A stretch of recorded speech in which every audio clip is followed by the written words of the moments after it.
Back in the days, I was a real Chicago Bulls fan. Well, I was a big Derrick Rose fan, honestly. But whoever was on the team at that time, I gravitated towards them. And one of the players that was on that team at the time was a guy named Tony Snell. First impression of him was he was funny looking, I must be honest. I was an immature kid at the time, it happens. But after I saw him play, I forgot all about that judgment. He was just the type of player that we needed. And all of a sudden, he wasn't that funny looking anymore.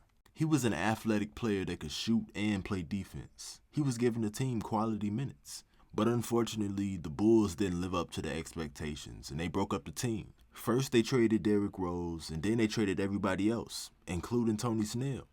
Now, Tony Snell still went on to have a good career. He bounced around to a couple of teams, but he still had a long career, close to 10 years. So you can say it was successful since the average NBA career is only about 4 years. And that's kind of pushing it.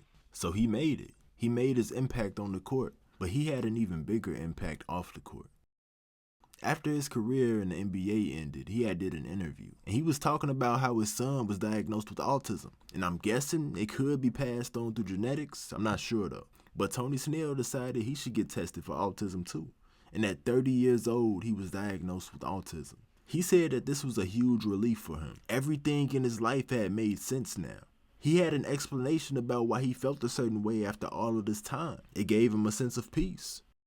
It was a good thing to hear, but before you get all excited and start going to get tested or suggesting that other people get tested, Tony Snell also said that there was a downside of him getting tested that everybody should at least listen to.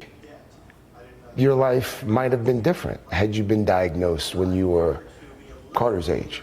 I think I'd have probably been limited with the stuff I could probably do. I don't think I'd have been in the NBA if I was diagnosed with autism. Because back then, like, what is autism? You know, they'd probably put a limit or a cap on my ability. Even though his journey was a rough one, he said it himself. He wouldn't have made it to the NBA if he was told he had autism when he was a kid. Kids believe what they hear, and it could limit their mind. So my question is this: should kids get tested for autism, or should they be treated as regular kids? Let me know what y'all think. Peace. Come out the cut like Snell. Come out the cut like Snell.